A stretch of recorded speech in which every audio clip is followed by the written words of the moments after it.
जय महाराष्ट्र, जय शिवराय मित्रांनो. आजचा आपला व्लॉग असणार आहे तो खूप खास आहे. 4 दिवसाची आपली ट्रिप होती. ती म्हणजे श्री क्षेत्र त्र्यंबकेश्वर नाशिक इथली आणि त्या बाबतीत मी तुम्हाला आता पुढे जी माहिती देणार आहे ती तुम्ही बघा आणि मला व्हिडिओ कसा वाटला ते कमेंटमध्ये नक्कीच सांगा. व्हिडिओ आवडला असेल तर लाईक नक्की करा, जसं शेअर करा आणि कमेंटमध्ये काही क्वेश्चन असेल तर मला नक्की विचारा. धन्यवाद. तर मित्रांनो, रस्ता खूप छान आहे. हिंजवडी ते नाशिकला जाण्यासाठी मंचर, संगमनेर आणि सिन्नर बायपास मार्गे आपण जातो.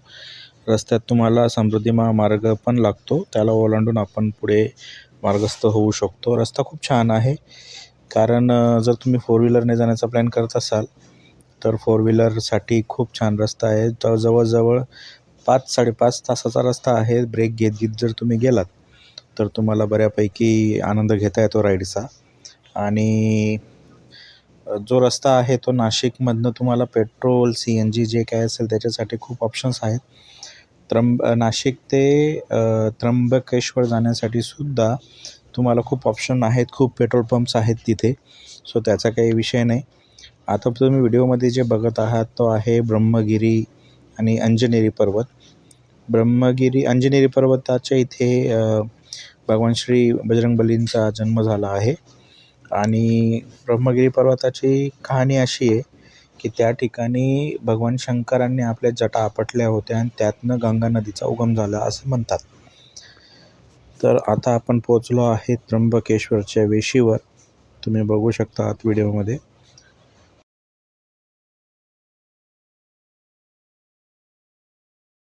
मित्रांनो, तुम्हाला जर तिथे त्र्यंबकेश्वरला दर्शन घ्यायचं आहे तर तिथे 3 टाईपच्या लाईन्स असतात.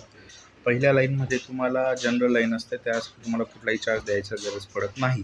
पण जर तुम्ही विकेंडमध्ये प्लॅन करत असाल किंवा ज्या सलग सुट्ट्या येतात, जसं आता 26 ते 29, 30पर्यंत जून महिन्यामध्ये ज्या काही सुट्ट्या आल्या होत्या त्या दरम्यान जर तुम्ही तशा टाईपच्या सुट्ट्यांमध्ये जर तुम्ही प्लॅन करत असाल तर तसं करू नका. कारण जनरल लाईनला लिटरली आता मी तिथे होतो 4 दिवस 26 ते 30मध्ये जूनमध्ये.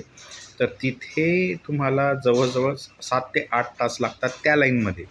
आणि दुसरी जी एक लाईन आहे VIP दर्शनची, ती आहे ₹200 पर पर्सनची VIP लाईन. पण तिथे पण तुमचे 4 ते 5 तास हे जातात.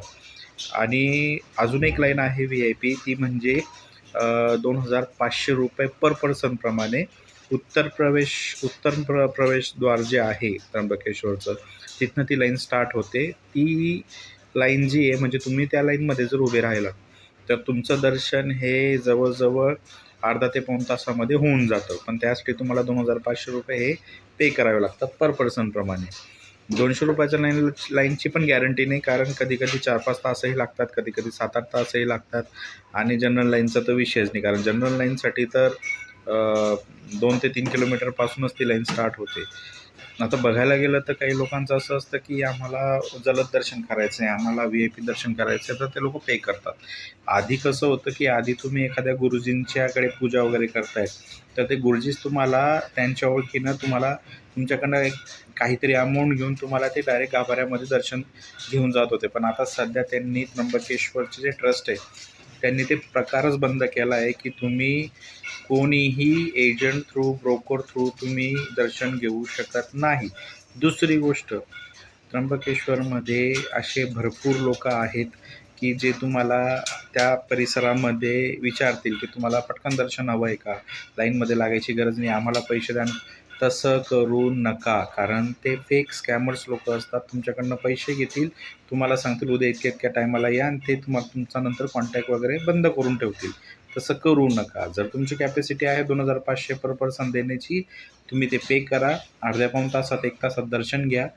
जर तुम्हाला वाटतं आहे जनरल लाईनमध्ये आम्ही उभं राहू, ठीक आहे, नो इश्यू, तुम्ही तेही करू शकता. आणि ₹200 पर पर्सनप्रमाणे जर तुम्ही पास घेत आहात तरही तुम्ही करू शकता, अकॉर्डिंग टू यू, की तुम्हाला दर्शन कसं पाहिजे, कसं घ्यायचं आहे. पण खूप पॉझिटिव्ह, खूप आध्यात्मिक आणि खूप त्या गावाची जी वाईब आहे ती खूप छान आहे. संपूर्ण परिसर हा अंजनेरी आणि ब्रह्मगिरी पर्वताने वेढलेला आहे. वातावरण आता जर तुम्ही पावसाळ्यात गेलात तर तुम्हाला तिथे फॉग वगैरेचा खूप छान आनंद मिळतो. थंड वातावरण आहे, खूप छान पॉझिटिव्ह सकारात्मकता तिथे आपल्याला बघायला मिळते. जेवणासाठी सुद्धा तिथे जे मी तुम्हाला आता भक्त निवासचा ॲड्रेस देणार आहे, त्या भक्त निवासच्या ॲड्रेसमध्ये मी तुम्हाला एक रूमचं हे टाकेल कार्ड, व्हिजिटिंग कार्ड. त्याच्यापासनं एक फक्त 200 ते 300 मीटरवर शिवानंद म्हणून हॉटेल आहे.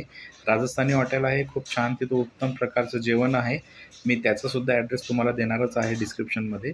प्लस जर ह्या ज्या हॉटेलचं मी तुम्हाला आता देणार आहे भक्त निवासचा ॲड्रेस, तिथनं 200 ते 300 मीटरवर तुम्हाला फोर व्हीलरसुद्धा पार्क करायला जागा मिळते.